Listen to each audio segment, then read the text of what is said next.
Good morning mga boss. Nandito tayo ngayon sa Back Beach kung saan nandito ang mga activities area.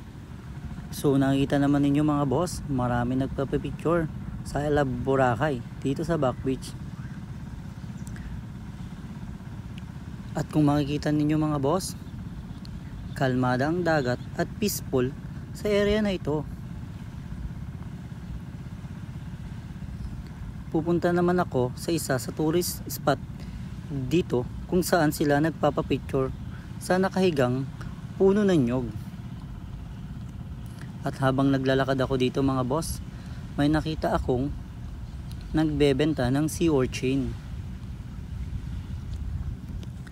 Sa mga gustong tikman ito, mura lang naman ito mga boss, sa halagang 25 pesos lang. At habang naglalakad ako dito, may nakita rin akong dating PBA player. Sabi ko na lang, babalikan ko na lang siya mamaya.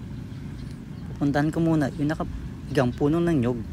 Ito nga pala yun guys, kung saan marami nagpapapicture. You can see ang dami, di ba? Ito na nga, babalikan natin siya upang magpa-picture tayo sa kanya. So 1, 2, 3, smile! At eto na nga, pupunta naman tayo kung saan ang activities area mga boss. Dito makikita ninyo maraming bangka at speedboat. So nakikita nyo mga boss, sobrang dami ng tao na gustong mag-activities. So dito sa area na ito mga boss, dito ang registration. As you can see naman, grabe ang tao, halo-halo. Syempre, foreigner at local. Syempre, mas marami ang local ngayon dahil nga po vacation ng school at pinili nila sa Boracay pumunta para mawala ang stress nila. Charot! So nandito rin ang island hopping, helmet diving, parasailing at kung ano-ano pang mga activities na gusto ninyong gawin. Kaya ano pa ang hinihintay ninyo mga boss? I-feel na ninyo ang summer.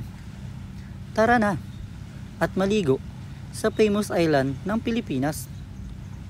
Tara na at magtampisaw dito sa Boracay. Sakto sa mainit na panahon. Hanggang dito na lang mga boss. Paalam.